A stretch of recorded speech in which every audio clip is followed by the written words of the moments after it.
What's up, everybody? Welcome to another video. So a lot of people are wondering, now that they've started a ketogenic or carnivore diet, what they can do to get rid of these terrible food cravings and or sugar cravings. I'm gonna go over a few of my solid tips and things I keep in mind whenever I'm getting a craving potentially, and things I do to help curb the cravings before they even begin. But first things first, my name is Jordan, and if you're new to my channel, I discuss all things keto, carnivore, low carb, provide tips and tricks to help you get your health back on track, as well as sprinkle in grocery hauls and some full days of eating. So if you're new to my channel, please consider subscribing below. Now let's get straight into the tips.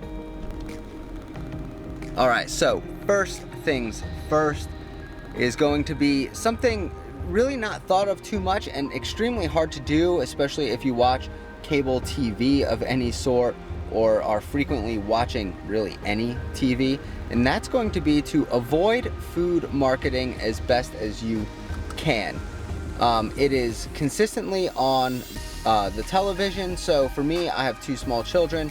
I primarily allow us, when we do get TV time, very late in the day, to watch movies. There's not really any food ads, food marketing on there, and I will put a link in the description below to a particular study regarding from the World Obesity Journal, I believe, regarding the exposure to food marketing basically and its impact on overeating. So check out that link in the description below, read the abstract, read the conclusions for yourself. But it definitely states that there is obviously some clear, maybe not causation, but correlation between watching and being exposed to food ads and your ability to overeat. So tip number one, avoid food marketing, cut off the TV as often as you can. Okay, tip number two, to curb your sugar cravings or avoid them completely, is to not, I repeat, do not recreate the processed junk food you just got off of in a keto form. Once you understand what foods you should be eating, how they impact your health, how they impact your weight loss, how they impact your blood sugar levels, your insulin response, then maybe you can afford the opportunity to recreate cookies in a keto form, or cake in a keto form, or overconsume fat bombs, whatever it might be. Again, I'm not a big fan of that, but in the beginning, as you adapt, when sugar cravings are the strongest and you need something sweet, do not recreate the junk foods that got you in the predicament you're in keto form. That will do nothing but sabotage you and keep you wanting more sweet foods. All right, leg workout is done. Let's get back to it. My legs are shaking, I'm tired. But tip number three is going to be eat single ingredient, nutrient dense, whole foods. Base your diet around animal foods for required nutrition. Yes, animal fats and proteins, essential fatty acids, essential amino acids are required, as well as the micronutrients and fat-soluble vitamins that come along with them, like vitamin D, K2, E, choline, carnosine, creatine, cholesterol, and again, a full spectrum of bioavailable amino acids and essential fatty acids. But nutrient-dense animal foods as the base of your diet, eat them to satiety, and then yes, you can fill in with other things that don't upset your digestion, whether it be plants or easily digestible grains like rice. If you're an athlete and you need carbs, or you feel like you need carbs, it may help your performance to have something like rice in there, maybe even quinoa, although that might be a little bit harder on the digestion. But if you don't have issues, include it. Nothing wrong with that, but eat them to true satiety.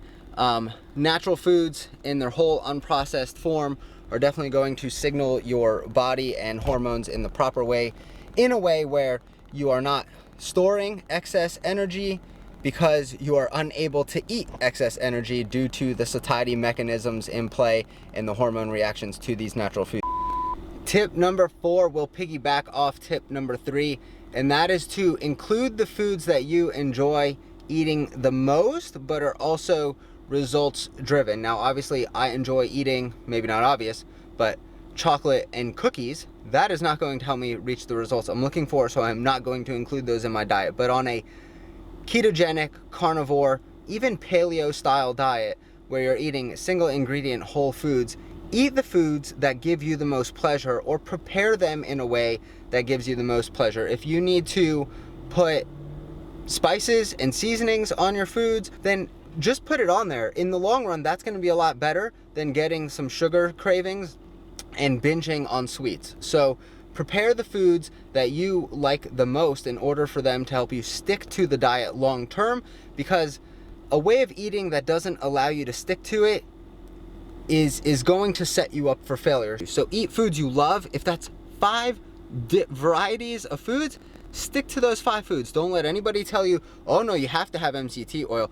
Oh no, you have to eat 12 different kinds of leafy green vegetables, or you have to include cucumber, you have to have avocado. No, you have to eat organs.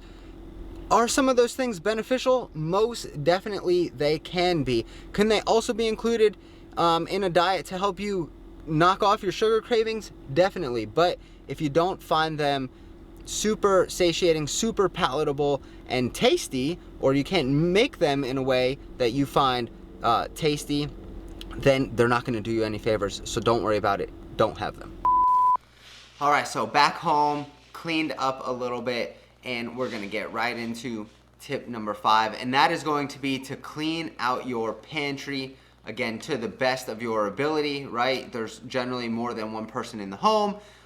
Some kids, they have their types of foods in the pantry for the most part as well, but it's important to get rid of real trigger foods for you, and just be confident that as time goes on, your taste buds and your desire for these foods are going to change, if not diminish and or go away. You get those real trigger foods out of the pantry to the best of your ability. Again, there's probably more people in the house and they like what they like, so they're allowed to have those foods in the pantry just like you're allowed to have yours. Just get rid of the things, again, that really set you off into bad eating patterns, and know that over time the taste buds and the desire for those type of foods are going to go away. All right, and last but not least, tip number 6, and I'm going to link again to another study down below, published in the Annals of Nutrition and Metabolism, for you all to check out and read. But this study basically talks about acylated ghrelin and the effects that exercise has on that. So the tip is to get in some sort of physical activity on a daily basis when possible, every other day, 3 times a week, whatever it might be that suits your lifestyle, that you can firmly commit to for a long period of time and stay consistent with.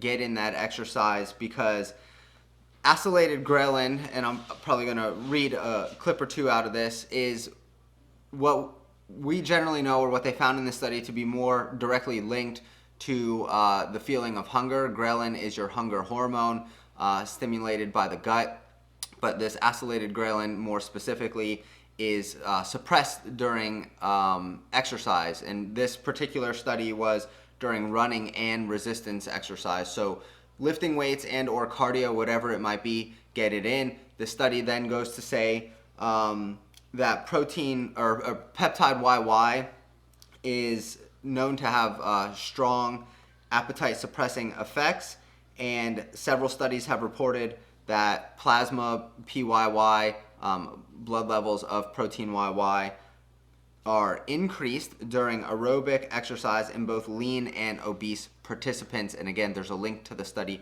down below and to the article published in the Annals of Nutrition and Metabolism. So peptide YY is an appetite suppressing hormone which is increased in lean and obese individuals during bouts of exercise. So it's important to get your physical activity in on a daily basis, at least more than you're currently doing. If you're doing it twice a week, maybe up to 3 days a week, especially if you're struggling with cravings. Overall, the appetite suppressant is going to, yes, help with weight loss, but also suppress cravings that come along with that. So check out the information down below. that's really gonna wrap up this vlog. I hope those 6 tips help you with the potential cravings you are having, especially in the beginning of starting a carnivore or ketogenic diet. I am home now. It's time to relax, catch up with the fam, and I will see you all in the next vlog shortly. I hope you gathered some valuable information out of this. If you did, please, please, please share it with people who you would think find this information valuable. Share it on Facebook, share it with family, share it with friends. Again, please check out links to the articles and studies down below. Give this video a thumbs up if you haven't already. Subscribe to the channel if you're new and you appreciate this information, and I will see you all in the next video. Until the next time, keep up the good work, and let's get healthy together.